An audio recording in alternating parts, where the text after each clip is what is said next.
welcome everyone. This is Coach Janelle CPA, and I am super excited to be live with you all. Listen, it is 10 o'clock at night, and it is 10 o'clock at night Central Time. It is 11 p.m. Eastern Time. But you know what? I am excited to talk about something today that has really just been on my mind lately, and that is really the wealth gap. So, me being a part of several minority groups, um, I see that there's like a wealth gap between like the majority of the population and the minority of the population. And one of the things that I think that is really important, what I want to do is bring out some of the key things that I feel like that is really hurtful to us because of what we don't know, and that is the lack of financial literacy.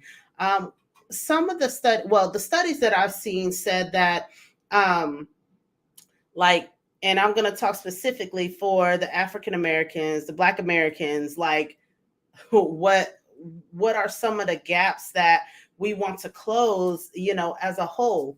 And the first thing that I saw was like, we were like most likely not likely to save, that we had less of, like, we don't save as much money as some of the other counterparts in the other races. The other thing that I saw was that we were less likely to own a home, right? Also, we were less likely to dabble in the stock market and different things like that. And just to sort of summarize, and we were more likely to be in debt, right? And just to summarize everything, it looks like that we have like our priorities. We've got to really change our priorities and what we see as what is supposed to be important. And I feel that there are a couple of things that we can do to close that wealth gap so that we can pass on generational wealth to our next generation, to our children and children's children. And one of the things that we want to do is this is what's coming to mind, is that um, things the things that we have is based on something called net worth. And what that told me was that, just thinking about numbers, because I'm a numbers person as a CPA, is that the numbers of our net worth have to be better. And the thing is one of the things that I look at is there's a couple of steps that we need to take. And the first step that we need to do is that, well, we all need to do, right, is to assess. That means to actually sit down and figure out what is your actual net worth. And so for me, I would say that it would be important for you to write down what your debt is, what your assets are. Another thing that study showed me was, it showed me that we lack in having equity.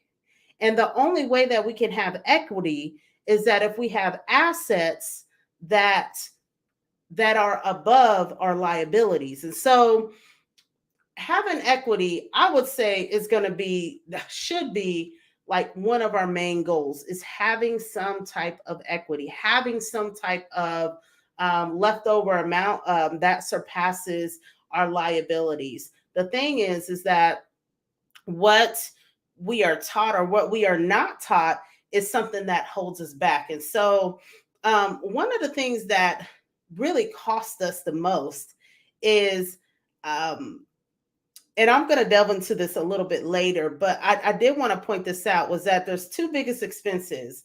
The second one is going to be your taxes. You pay income taxes, you pay sales tax. If you're a business owner, you pay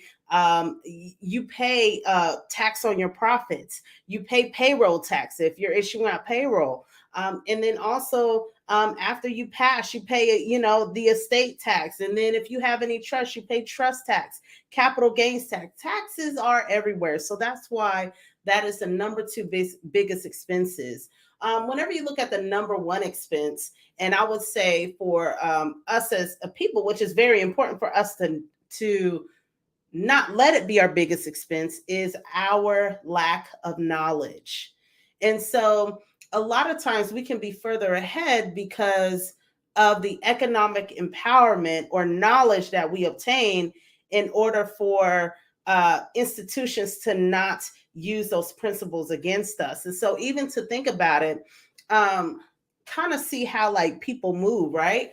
I always bring up the banks because the banks, whenever I think about the banks, we put money into a bank, and if it accrues like less than 1% interest like per year, or maybe 1%, yay, right?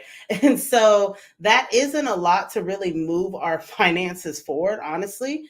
But if we were to let it sit there, what happens is that we it's very important for us to know what people are doing in order to multiply. And so one of the things that I heard today was that whatever you're not using is being used against you. And so the banks have found a way to take the same amount of money that you've put in the bank, take that and multiply it over and over again. For instance, if you were to get a loan or a credit card or something from the bank, they're going to charge you more interest than what your savings rate is. And so if you wanted to get a credit card, they would charge you 10 to 24% to use their credit card in interest versus the amount that you're actually putting into savings. So the thing is that we have to get into a position of how can I, first of all, make enough money, right? Make money. How do I manage that money? That means to have control over my finances and not let everybody else have control over it. And then thirdly, how do I multiply the money that I have? And so that's one of the things that is super, super duper important, is that us as a people, we got to get into a position to where we have equity. I'm not talking about money enough just to pay bills and that's it, a little bit left over and that's it. We're talking about accruing some type of equity, buying up assets that are able to be income producing assets in our lives. And so the thing is if you're asking, okay, well, where do I start? I mean, what's the income producing asset? Well, that's what we're going to talk about even the next several days, because I plan on going live every day for 14 days. But we're going to talk about what we can do actually as a people to really get into a position to where we can pass equity down from generation to generation. And so the thing that I see is that one of the best ways that I've seen is that if you really want to be in a position to where you're able to pass on generational wealth and equity, is one, I would say, is going to be important, is to look at your habits, look at your financial habits. The thing is that, I mean, the thing that we know is that if you make more or spend less than what you make, you're going to have something left over. Well, the thing is that habits, if I were to give you one habit that will help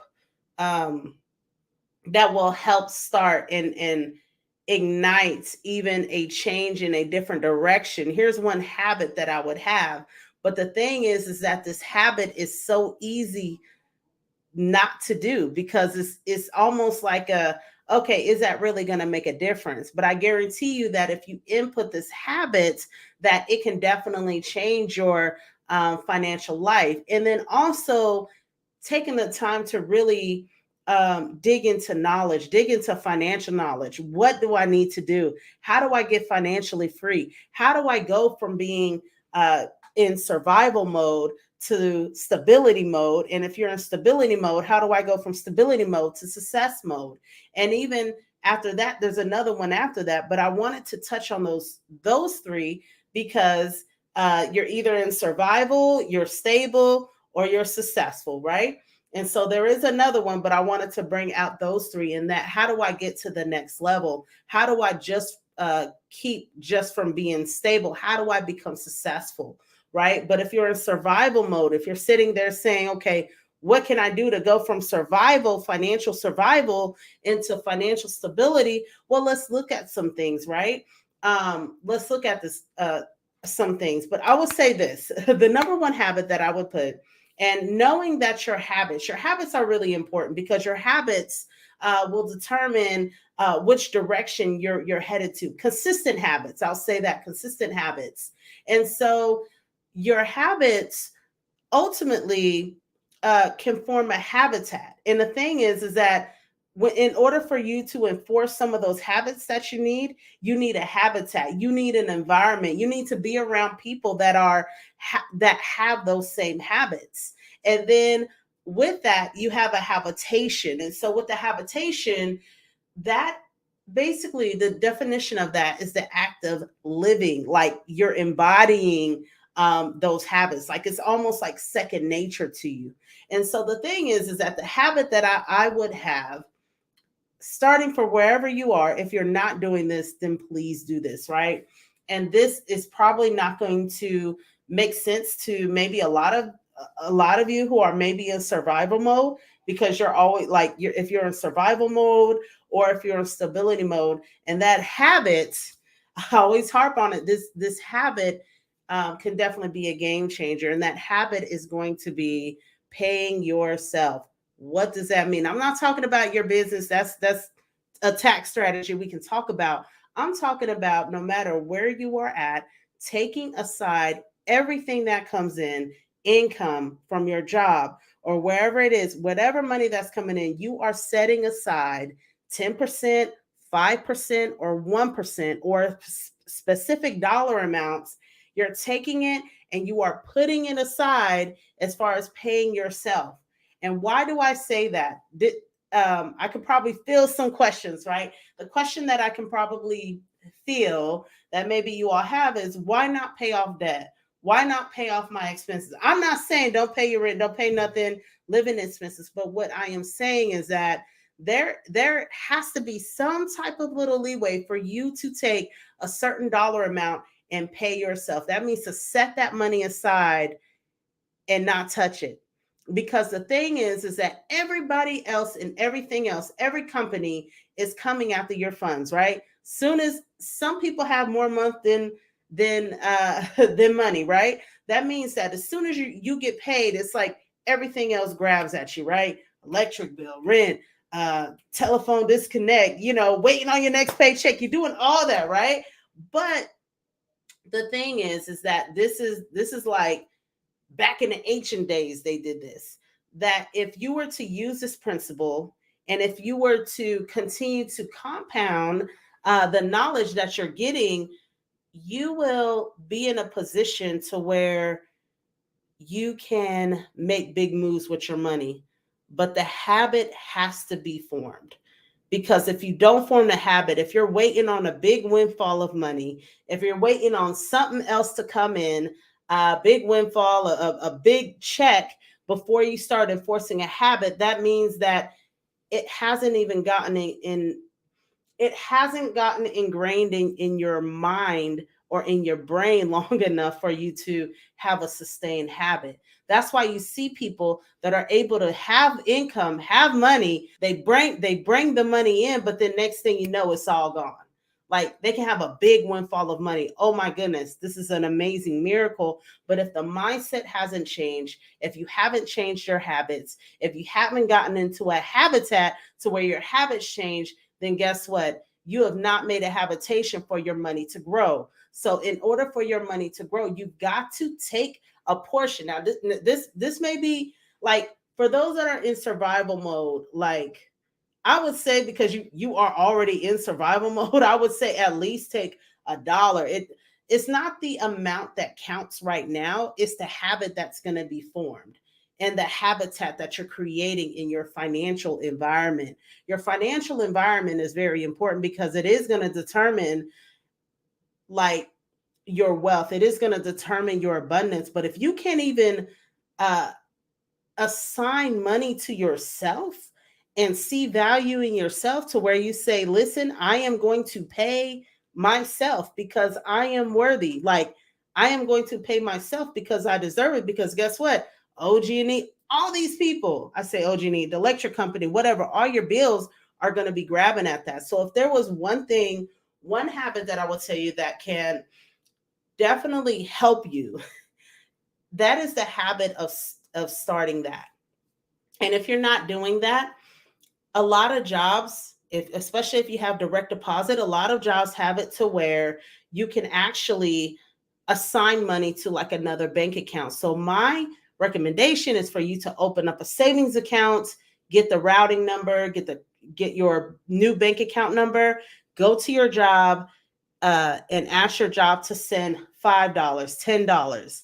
I remember, like, well, my other job that was able to do this, they were able to send money to another bank account. And the thing is that, you know, if I needed something, the money was there. And so I would just encourage you, even if it's $1, even if it's $5, have that money sent off to somewhere that is not, to a bank that is not really accessible. You want to automate this habit. Sometimes you got to automate the habit to where you know that it's like you don't even know that it's gone. Like it's almost like second nature. That's the same thing what I do, as far as, you know, for me paying tithes, paying my 10%, that money just goes. Like I don't even have to think about it, but I know it's automatically made. And so the thing is that you've got to tell your money where to go. Money shouldn't be telling you where to go.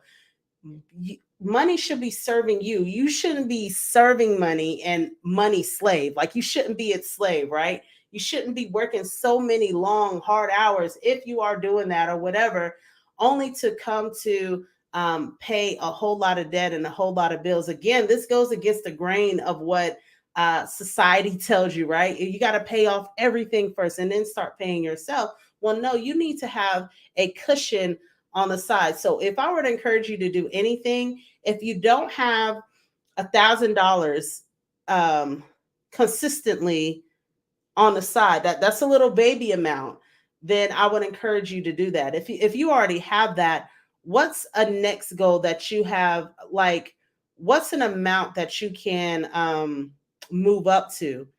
And if you're at a place to where you've saved up at least $1,000 consistently, this is like another level. And I'll just go here. I would say have another account set up for your financial freedom account. Have a financial freedom account. Yeah, you have your savings account. Yeah, that might be for emergencies. Yeah, that might be for a long-term thing or a big amount of debt that you're paying off. But you want to have a financial freedom account. That account can go towards your income producing assets. And I would encourage you to have a portion of that. But this is a lot. I know it is like 10:30. I just been on here just chat. If you have any questions, feel free. I will be able to have time to go ahead and answer your questions in the comments because I'm here like Monday, Tuesday, Wednesday, and then some days after that, it's just a tweaking of the time or whatnot. But I would definitely encourage you. Listen, like, if you feel like, especially if you're like a business owner, if you feel like, hey, I definitely would like some more knowledge, would like just to be in the know as far as my just financial knowledge and having those foundations. I am doing a class. I'm doing a group coaching program to where it is like 8 weeks and it's $9.97. And what I'm doing is that I want to make sure to inform you of those financial principles and really put them to work, not just me telling you. Because the thing is that with these lives, you ask me a question, I can tell you a whole lot of strategy. I can tell you a whole lot of tactics. I've seen people have tactics. I've seen people implement strategies that I've said just based on free videos. And guess what? It's helped them a lot.